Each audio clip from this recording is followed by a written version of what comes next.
Bismillahirrahmanirrahim. Assalamualaikum warahmatullahi wabarakatuh.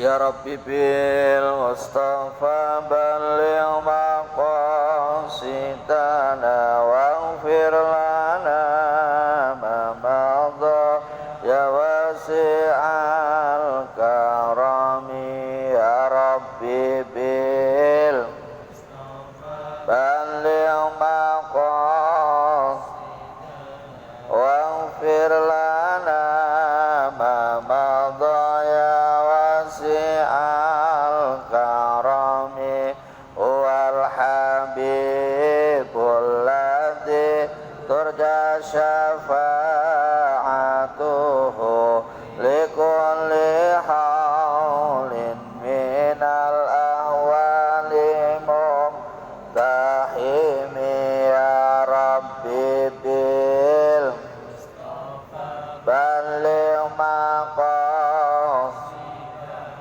waghfir lana ma madha ya wasi'al maulaya sholli wa sallim daiman ala habibika khairil khalqi kull ya Rabbi bil balligh maqasidana waghfir lana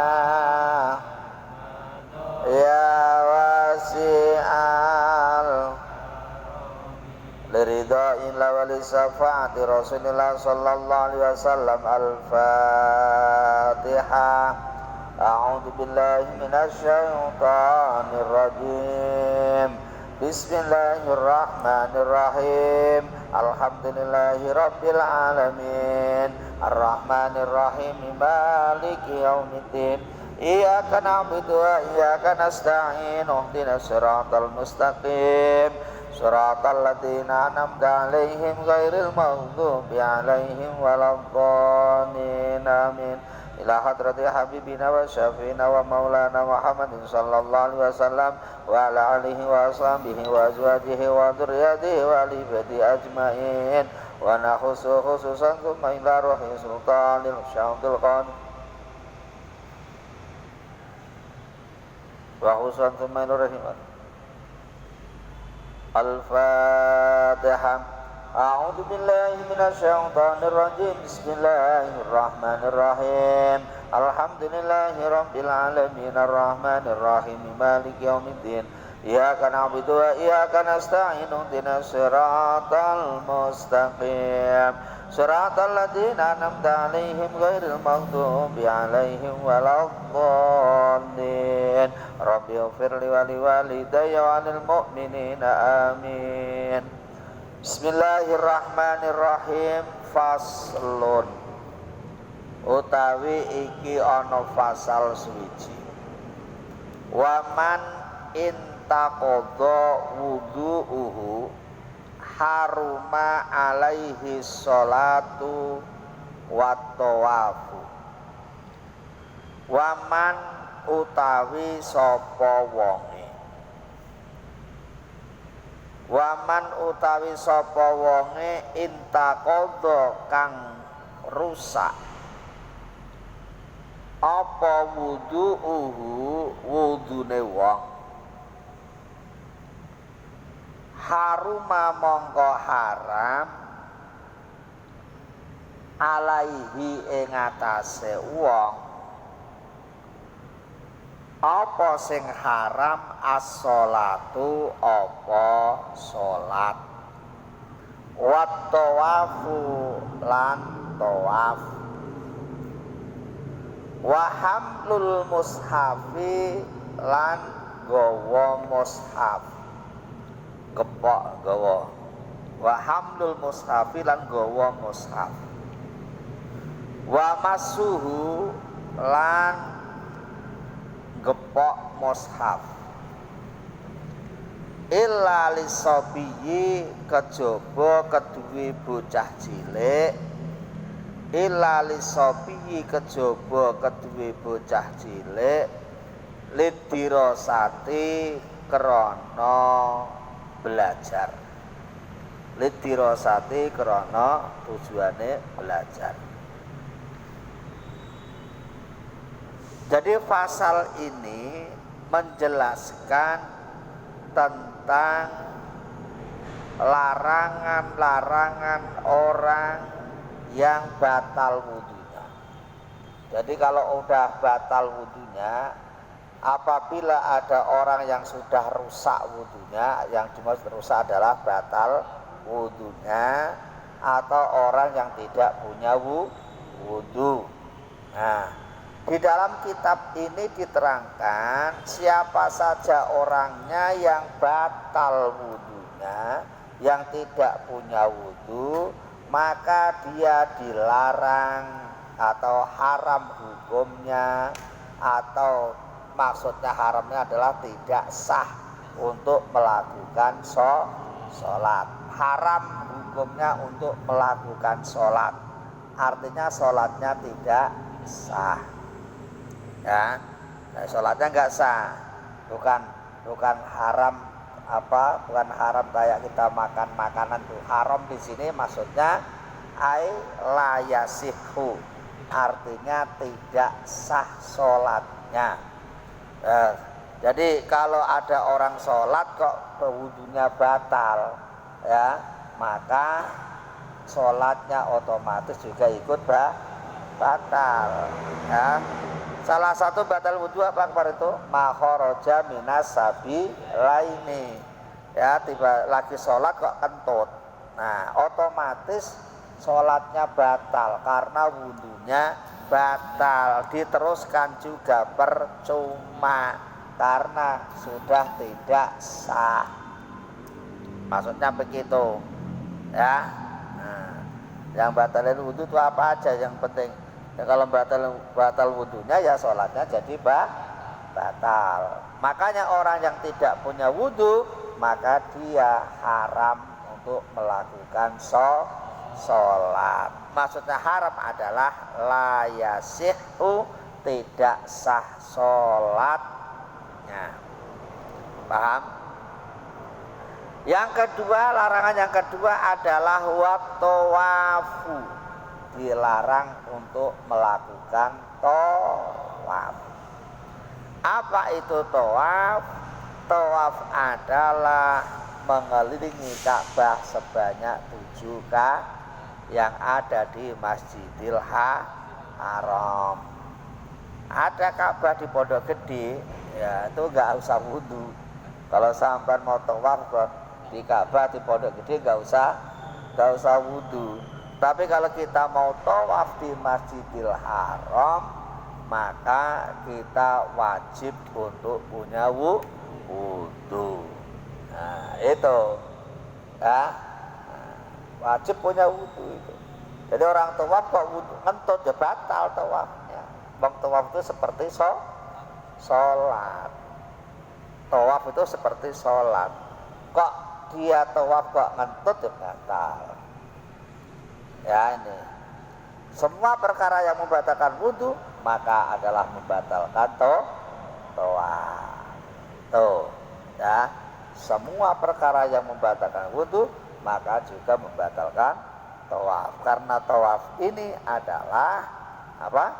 Seperti sholat. Kedua seperti sholat. Makanya kalau jamaah haji atau umrah itu kalau di sana itu kalau masuk masjid itu disunahkan untuk langsung tawaf, bukan sholat sunat tahiyatul masjid. Ya, malahnya itu yang bagus adalah tawaf. Ya, jangan sholat sunat. Masuk masjid itu ya tawaf langsung. Di Masjidil Haram. Masuk masjid langsung tawaf karena itu disunahkannya seperti itu. Kenapa kok bukan sholat tahiyatul masjid? Nah, itulah bedanya Masjidil Haram dengan masjid yang lainnya. Kalau di Masjid Al-Mukhlisin begini mau tawaf di mana? Kagak ada Ka'bahnya kan gitu. Makanya lebih baik sholat tahiyatul masjid kan gitu. Tapi kalau di Mekah bukan sholat tahiyatul masjid, tapi dianjurkan untuk tawaf karena adanya satu-satunya Ka'bah itu ya ada di Masjidil Haram. Selain Masjidil Haram tidak ada. Makanya setiap masuk Masjidil Haram disunahkan untuk tawaf. Itu. Nah, tawaf ini harus suci. Ya, harus suci. Tawafnya kelilingnya 7 kali. Lumayan. Ya, kalau pas yang dekat itu ya lumayan. Kalau pas lagi sesak kita menjauh ya tambah lumayan. Apalagi kalau lantai 2, wah tambah lumayan lagi. Ya, lantai 2 tuh muternya ya dari Emperium itu, sampai Bimoli sana, sampai Tanah Pasir, 1 lagi, 2. Nah, iya, kalau satu putaran di lantai 2 bisa 3 kali 4 kali putaran di bawah. Itu. Nah, bagaimana Pak kalau batal? Ya batal ya wudhu lagi. Dapat 3 misalnya, kok batal? Apa ngulangi dari awal Pak? Oh tidak. Allah tidak memberatkan aturan seperti itu. Ya, dapat 3 misalnya ini 3, 1, 2, 3, pas sampai Hajar Aswad itu ngentut, ya minggir, ambil air wudhu lagi, nanti ditambah lagi. Ya, nah. Tapi kalau baru 2,5 tutnya setengah-tengah ya jangan dihitung itu, ya dihitung aja 2, ya nanti ditambahi 5 kan itu. Berarti patokannya Hajar Aswadnya. Patokan Hajar Aswad. Kalau udah sampai Hajar Aswad, berarti sudah nyampe 1 putaran. Kan dimulai dari Hajar Aswad, nanti sampai Hajar Aswad lagi. Itu 1 putaran. Kalau belum sampai situ, jangan dihitung dulu. Ya, anggap saja itu bonus. Kan itu kan, anggap saja bonus kan itu. Nah, jadi kan misalnya dia dapat 3, kan itu sudah lumayan capek, ya kan? Ya, ngentut, ya wudhunya aja tuh udah satu pekerjaan sendiri. Ya, kalau kita matit itu ke bawah udah selesai. Terus wudhunya sana tanah pasir sana, balik lagi ke dalam sini. Ayo, kan wudhunya di luar. Wudhunya di luar sana. Luar masjid itu ya, sini sampai apotek Roksi sana itu. Baru nanti balik sini lagi. Jalan lagi. Ya kan? Nah, jadi wudhu ini adalah termasuk apa? Syarat wajibnya apa? Syarat sahnya apa? Sholat, syarat sahnya tawaf. Itu. Nah, apal kabarnya membatalkan wudhu kemarin? 1 apa? Keluarnya sesuatu dari salah satu 2 jalan. Yang kedua apa? Hilangnya akal sebab sebab apa?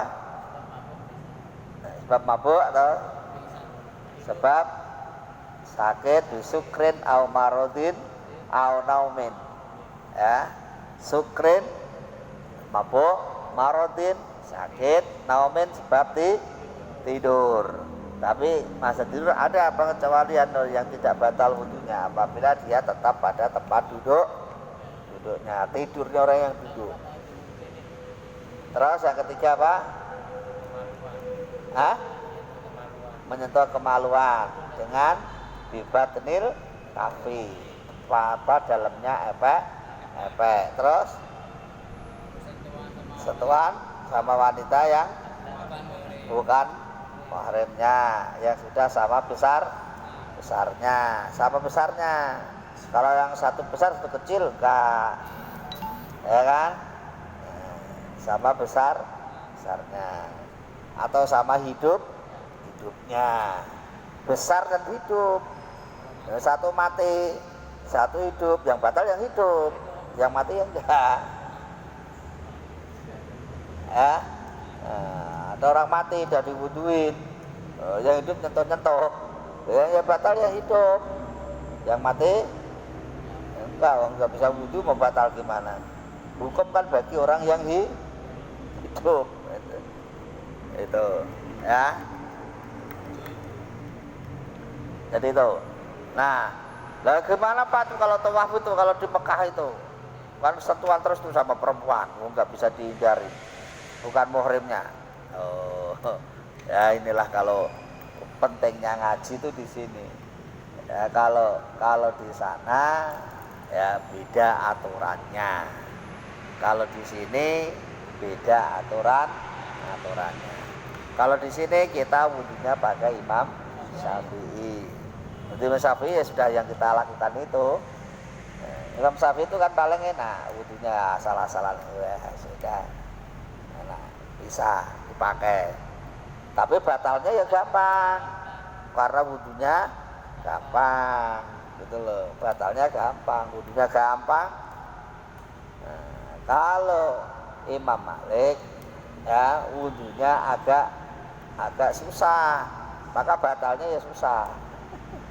Maka kalau kita di sana ngikutnya Imam Malik itu tuh kuasai ya, kuasai. Nah ini kalau sentuhan sama perempuan ini tidak batal. Namun demikian kita tetap ikhtiar, kita tetap hati. Walaupun itu contoh perempuan nggak batal ya jangan terus kita seenak sendiri. Misalnya kita berangkat sama istri kita terus kita guandingan terus ya nggak batal ini ya ikhtiar, hati-hati ya. Lah kita kesana mau ibadah mau pacaran kan itu. Kalau mau ibadah ya yang konsentrasi ibadah lah ya. Jangan seenak sendiri. Selanjutnya wahamlul mushafi, yaitu nggawa mushaf, membawa apa? Mushaf.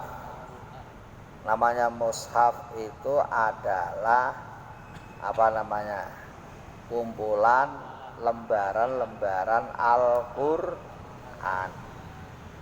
Nah, itu namanya mushaf. Sohifah, suhuf, itu ya lembaran-lembaran itu lembaran namanya mushaf. Pak kalau hanya potongannya saja gimana? Ya sama aja. Kalau itu lembaran Quran namanya mushaf. Ya, jangan mentang-mentang ini alah sepotong ini nggak apa-apa. Kalau itu memang petilan dari Quran, tulisannya adalah tulisan Quran, maka itu adalah mushaf. Ya, mushaf. Itu. Kalau ditulis sendiri, misalnya kita nulis di kertas begini, Bismillahirrahmanirrahim, Alhamdulillahirabbil alamin, Ar-Rahmanirrahim, misalnya. Itu bacaan Quran bukan? Bacaan Quran ditulis di kertas, maka itu juga termasuk lembaran-lembaran Quran, petilan-petilan Quran. Nah, begitu agungnya Al-Quran. Makanya ya Al-Quran ini harus dijaga sebaik-baiknya. Nih, jangan ikut-ikutan kalau ada orang baca Quran kok ditaruh di bawah. Itu namanya orang yang nggak punya apa? Adab, nggak punya sopan, nggak punya tata krama. Pernah lihat orang baca Quran di bawah itu? Hah? Pernah nggak? Nah, berani nggak ingetin? Nggak berani. Bikin berantem aja ya. Kalau nggak berani berarti paling tidak di hati. Ya Allah, berilah hidayah saudara saya ini, ya mudah-mudahan apa? Dia apa? Tahu tata krama dalam membaca Al-Qur'an. Ya kan? Masa baca Quran kok di bawah bokongnya ya duduknya di lantai, Qurannya diletakkan di lantai. Berarti bokong sama Quran derajatnya sama kan? Itu kan nggak mikir. Mentang-mentang Quran barang mati tulisan itu, jangan begitu. Ya, ini adalah apa? Kumpulan dari firman Allah. Jangan disepelekan. Ya, makanya guru-guru kita dulu itu, ya kiai-kiai saya dulu itu kalau ngasih tahu murid-muridnya, walaupun tidak Quran kayak kitab begini ini yang kita pakai ngaji, ya tetap cara bacanya bawahnya juga jangan sampai saya naik sendiri. Makanya kalau baca sebenarnya begini bawahnya ditaruh di, ya bukan cekiweng begini, ya kan?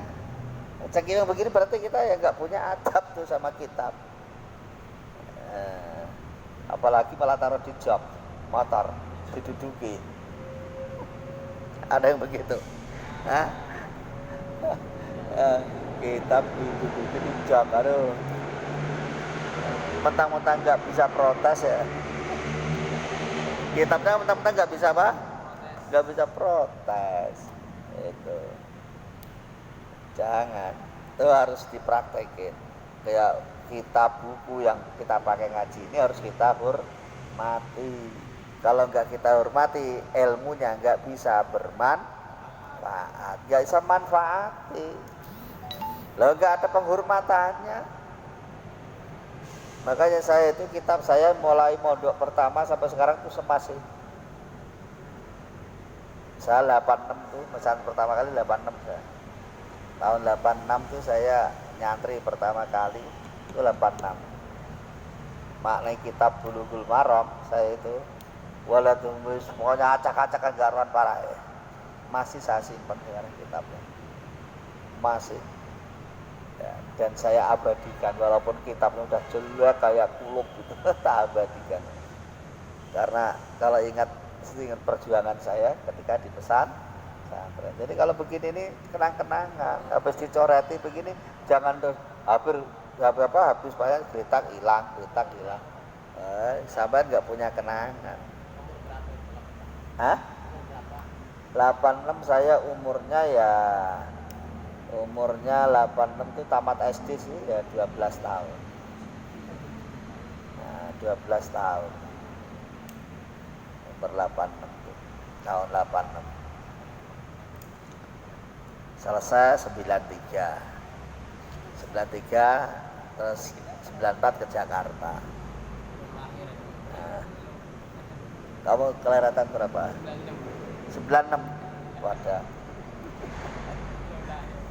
Saya lahir 1985 berarti masih beda jauh, Pak. Iya.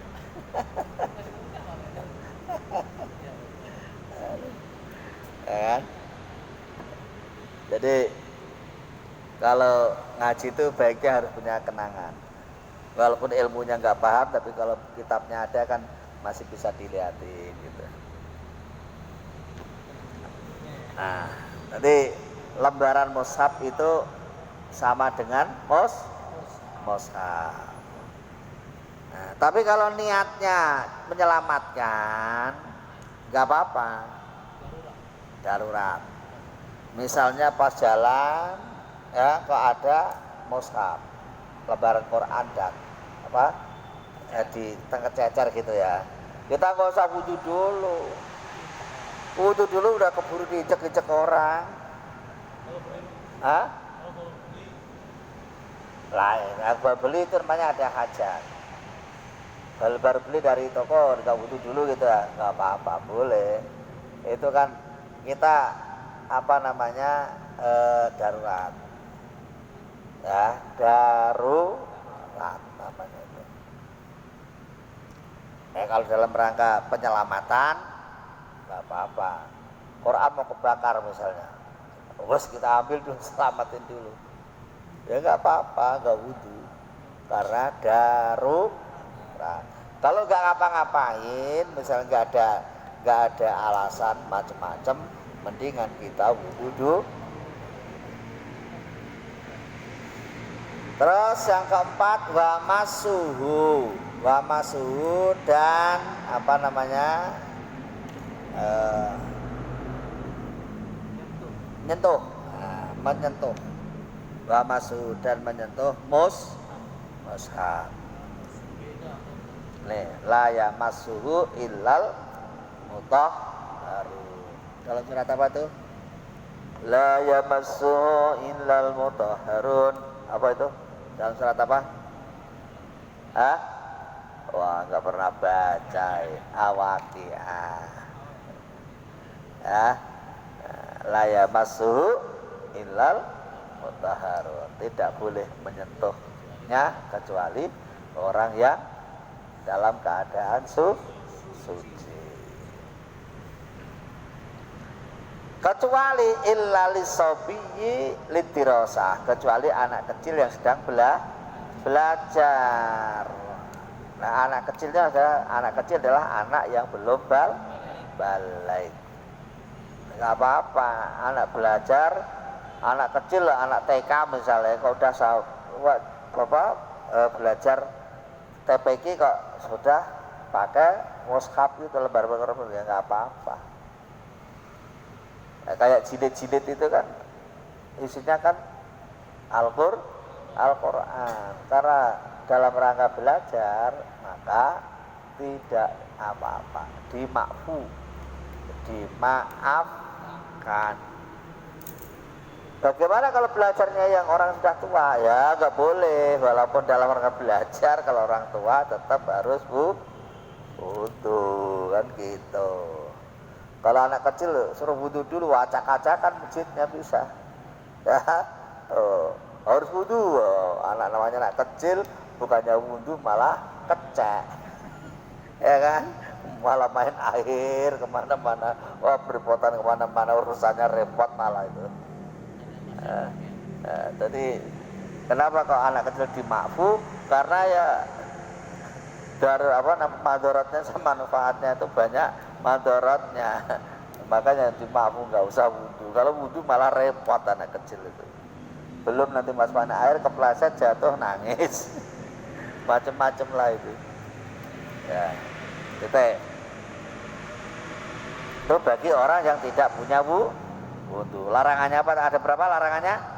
Ada 4. Yang pertama sholat, yang kedua tawaf, yang ketiga membawa Al-Qur, yang keempat menyentuh Al-Qur kecuali anak ke dalam rangka belajar. Paham? Itu larangan orang wudu. Larangan orang yang tidak punya wudu. Maksudnya bukan larangan orang wudu, bukan larangan orang yang batal wudu, yang tidak punya wudu. Wa alal junubi, wa alal junubi lan haram ing atase wong kang junub. Ya. Lan haram ing atase wong kang junub. Wa alal junubi lan haram ing atase wong kang junub. Hadihi iki papat wa qiraatul Qur'ani lan maca Al-Qur'an. Wa qiraatul Qur'ani lan maca Al-Qur'an. Wa muksul masjidi lan meneng ing dalem masjid. Wa muksul masjidi lan meneng ing dalem masjid. Selanjutnya larangan bagi orang yang sedang junub. Junub itu adalah orang yang punya hadas besar. Ya, baik disengaja maupun tidak disengaja. Memang ada Pak hadas besar gak disengaja, ada. Ya, ketika lagi tidur kok bermimpi indah sampai mengeluarkan air Nah, itu namanya hadas. Itu namanya junub. Enggak disengaja, orang tidur. Ya kan? Kalau begini, lagi diam begini, ya kan? Nah, lihat film, keluar. Sengaja nggak begitu tuh? Sengaja. Ya kan? Kalau begini, ya, lagi duduk, ditepok sama cewek cantik, teplok langsung, geprek, keluar. Sengaja nggak itu? Hah?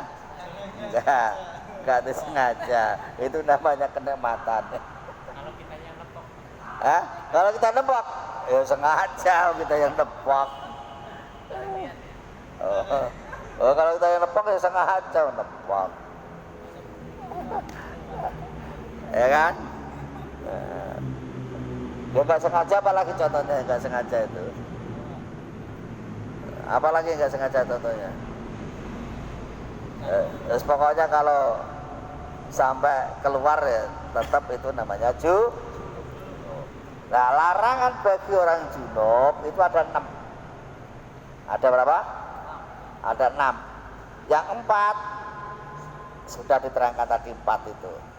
4 itu yang sudah dibahas tadi, larangan wudu, larangan yang orang tidak punya wudu. 4 itu apa aja, masih ingat? 1 2 3 4. Ulangi, 1 2 3 4 menyentuh mus. Nah, ditambah 5 adalah baca Al-Qur'an. Nyentuh aja nggak boleh, apalagi baca. Nah, niat baca Quran. Kalau niat wiridan, karena tiap hari orang dia tuh wiridan. Kalau wiridan berarti ada alasan tersendiri. Tapi dalam sini nggak ada niat untuk baca Quran ya. Niatnya hanya wiridan. Wiridan itu hanya sekedar mendawamkan amalan. Mendawamkan itu apa? Mengistiqomahkan amalan. Kalau buat meningkatkan hafalan. Hah? Tinggal baca niat apa? Baca di dalam hatinya. Hafalan Quran apa hafalan doa? Ya? Nah, kalau hafalan Quran enggak boleh. Nah, tetap nama baca Quran. Nah, niatnya kalau doa, niatnya kan doa habis sholat kan, Rabbana atina fid dunya hasanah wa fil akhirati hasanah wa qina adzaban. Quran bukan itu.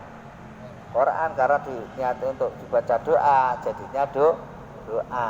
Jadi bacanya baca doa, bukan baca Quran. Tuh. Boleh kalau niatnya doa. Yang nggak boleh itu membaca Al-Quran. Yang nomor 6 adalah wa muksul masjidi, dan diam di dalam masjid. Orang junub juga boleh diam dalam masjid. Nah, jadi kalau kamu junub jangan masuk masjid, mandi dulu baru boleh masuk masjid. Ya. Nah itu Pak, kalau saya tidur di kamar masjid itu masuk masjid bukan itu? Hah? Wah, nah itu loh, di kamu tempatnya terus masjid itu bukan? Hah? Kamar itu. Kamar, bukan masjid. Masjid di sini. Kamar di tempatnya di masjid. Hah? Ada jus-jus. Ada jus-jus tertentu.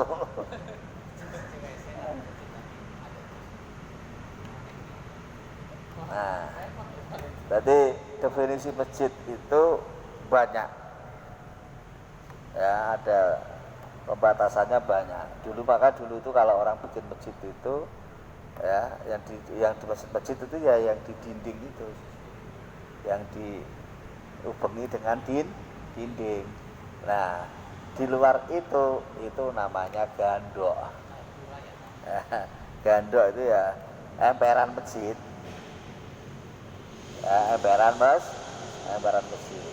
Wakilah ada yang mengatakan yang nggak boleh itu ya yang di dalam dinding itu yang nggak boleh. Ya kayak di sini nih. Dari sana itu namanya gandok. Nah, itu pendapat yang paling enak, paling ringan. Batasannya itu di situ. Ada yang keras. Masjid itu batasannya ya selama di tanah masjid itu sampai masjid. Jadi bangunan itu sampai tempat Pak yang dibangun sampai sana tuh itu masjid.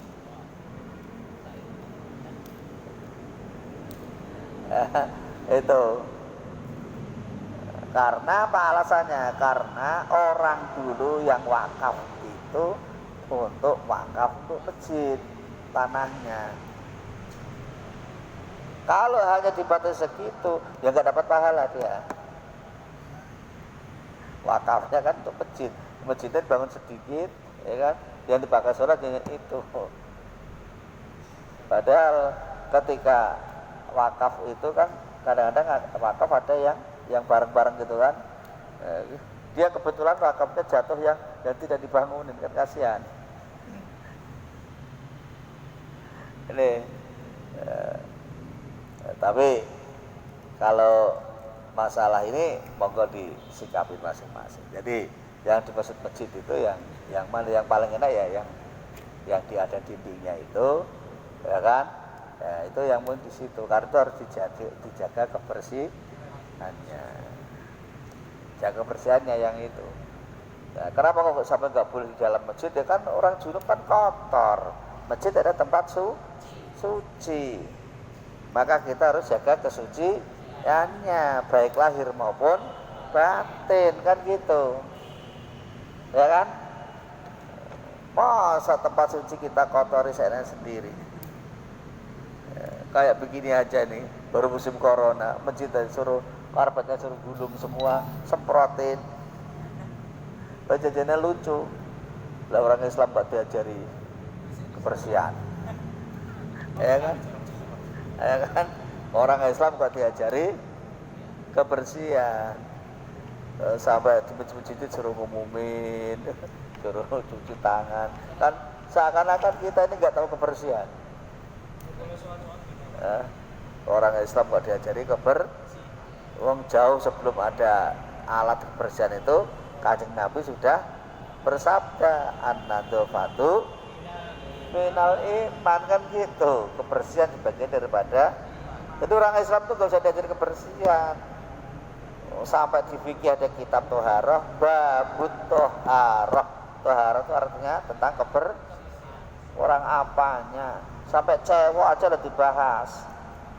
Orang apanya Islam itu, ya kan? Pada kuali sekarang Islam diajari kebersihan. Lucu. Gitu loh. Kiai diatur-atur. Bahwa kiai kok diatur-atur. Guru diatur-atur. Gimana sih? Ngaturnya seakan-akan dia yang paling benar. Itu banyak itu kayak pesantren kok diajari suruh apa, wawasan kebangsaan. Pesantren diajari wawasan kebangsaan. Pesantren diajari suruh apa, bersatu loh. Jauh sebelumnya tuh Kanjeng Nabi udah memerintahkan namanya al jamaatu rahmat, jamaah itu rahmat. Ya la islama illa bi quwwatin wala quwwata illa bi jama'atin wala jama'ata illa bi imaratin wala imarata illa bi ta'atillah. Kan gitu. Islam tidak akan kuat, tidak akan ala islama illa bi quwwatin, tidak ada kekuatan dalam Islam. Wala quwwata illa bi jama'atin, tidak ada kekuatan tanpa ada jamaah. Wala jama'ata illa bi imaratin, tidak ada perkumpulan, tidak ada jamaah kecuali ada seorang pemimpin. wala imarata illa bi taatillah, tidak ada pemimpin yang patut dipatuhi kecuali dia mengajak taat kepada Allah. Nah, itu udah dari dulu ada. Pesantren diajari NKRI, diajari Pancasila. Wah, repot ini. Ini aneh lagi, masjid diajari kebersihan.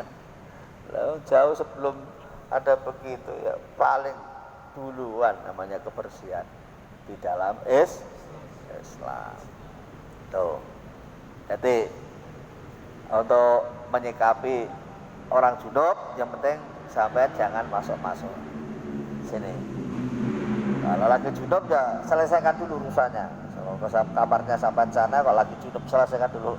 Jangan sampai ke sini-sini sebelum suci. Karena masjid itu tempat suci. Sedangkan junub adalah kotor. Itu ya. Titik. Wa alal haidi, wa alal haidi lan haram ing atase wong sing haid. Wa alal haidi lan haram ing atase wong sing haid. Wa nufasai lan pira-pira wong sing nifas. Hadihi iku 6. Hadihi iku 6. Wasaumu lan poso, wasaumu lan poso, wasaumu lan poso, qablal inqita'i ing dalem sadurunge pedhot sadurunge mampet. Qoblal ing kita ing apa? Ing dalem sadurunge mampet.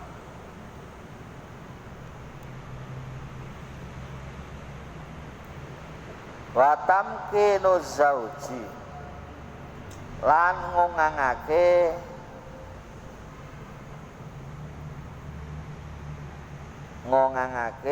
bojo lanang.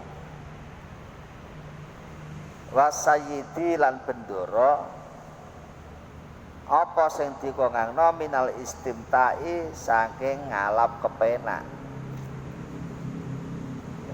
saking ngalap kepenak.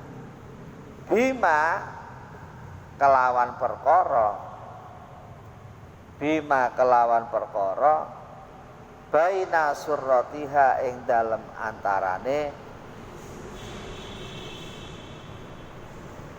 apa udel pusere ing dalem antarane pusere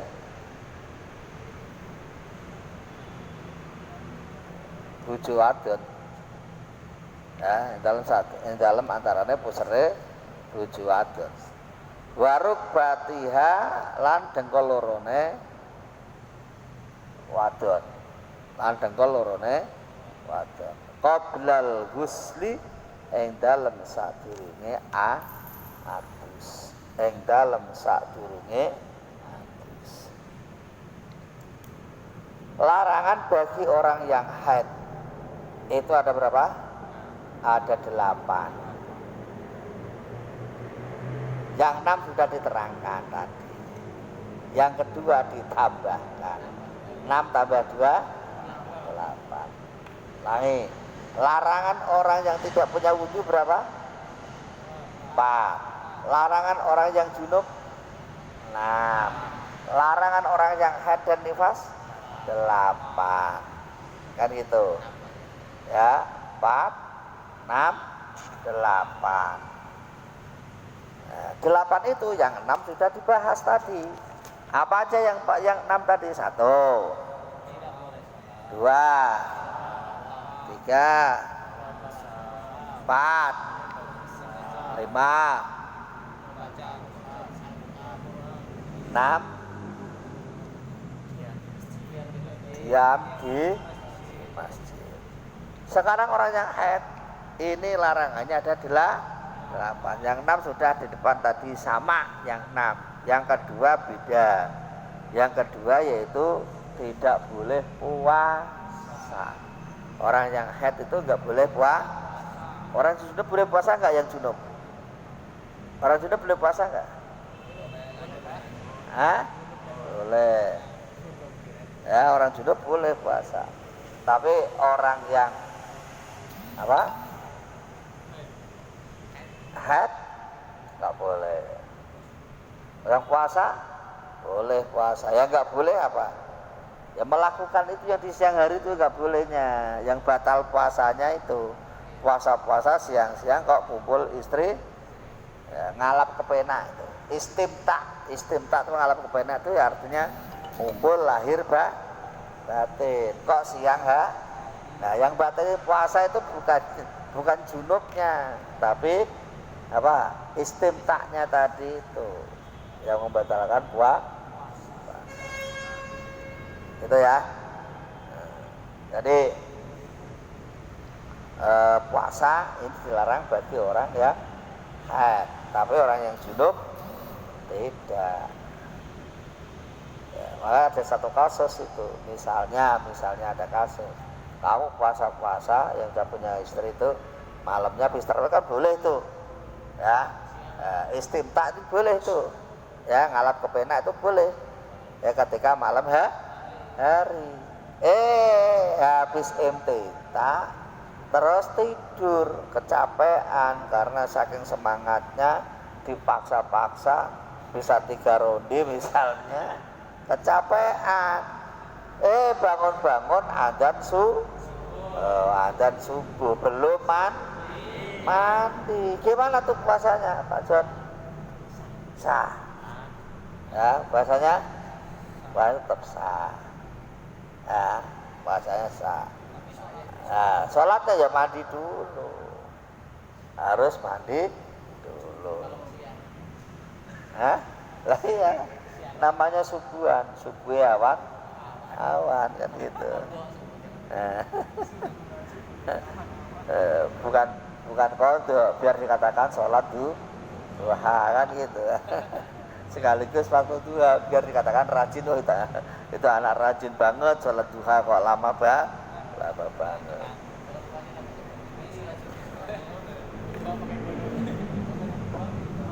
Ya, jadi puasa ini dilarang, nggak boleh bagi orang yang haid atau nifas. Nah, terus yang nomor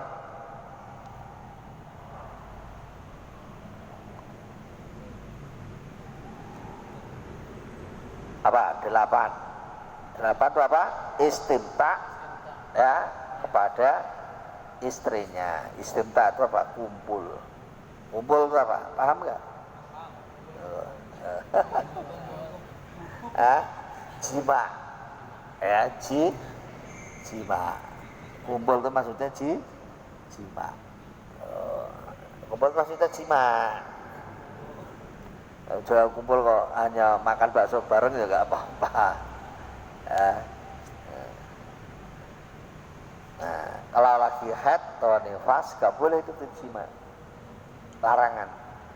Walaupun mudune kaya apa, ya tetap harus sabar, nunggu selesai. Nunggu selesai.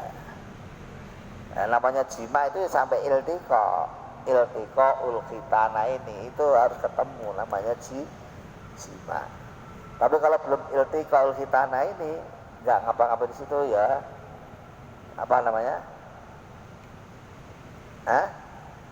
Kalau belum iltiqa ulkhitana ini belum ketemu, hanya pemanasan dulu, warming up.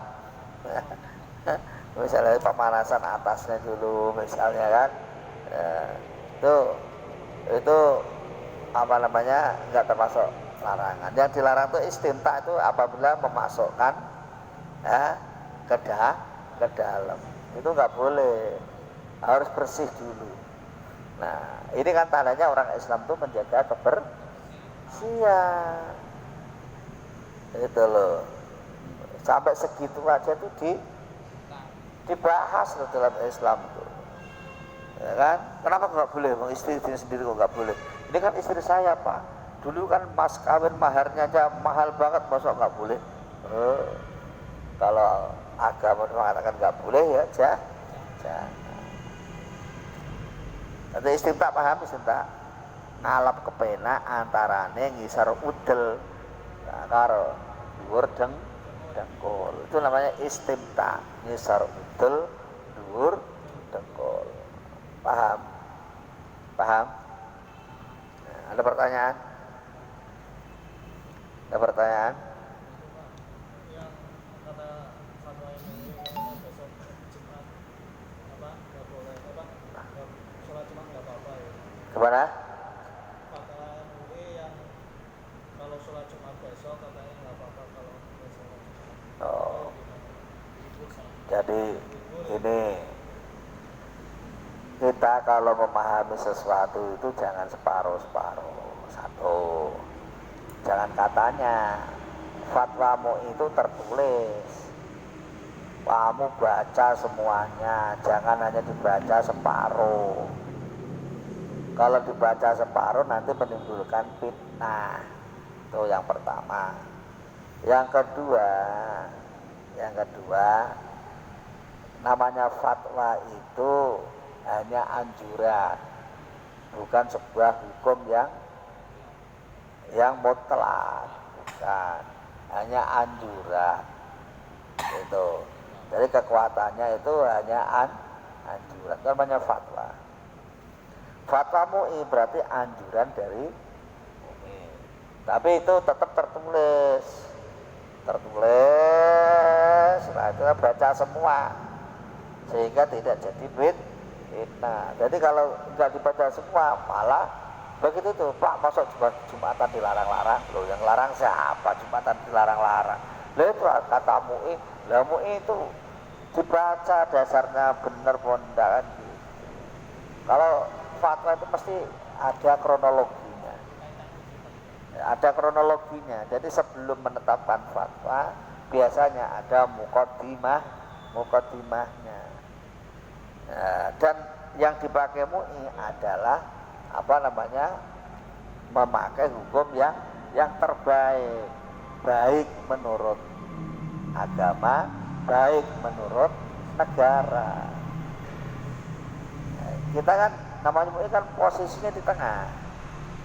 Ya kalau kiai itu ulama mungkin satu sudut pandang bisa baik menurut agama saja kan gitu. Karena ada sesuatu itu yang baik menurut agama tapi tidak baik menurut pemerintah, menurut negara. Contohnya kayak apa? Nikah siri. Nikah siri itu baik menurut agama tapi tidak baik menurut pemerintah. Karena kacau pemerintahnya kalau dibolehkan semuanya, kawin cerai, kacau negara seperti itu. Itu kan baik menurut agama, tapi kan dia dilarang-larang nggak bisa.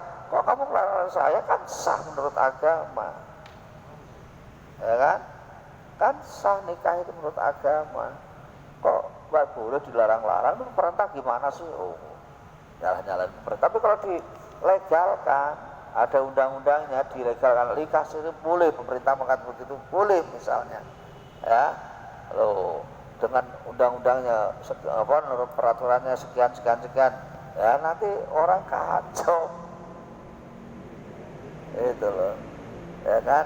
Ketemu orang perempuan, kamu enggak jadi istri saya? Mau Mas? Udah ya nikah, mobil tuh jadi, ya pakai sebulan bosen, tinggal ganti lagi. Waduh, ini ya kan? Itu namanya baik menurut agama tapi belum tentu baik menurut yang baik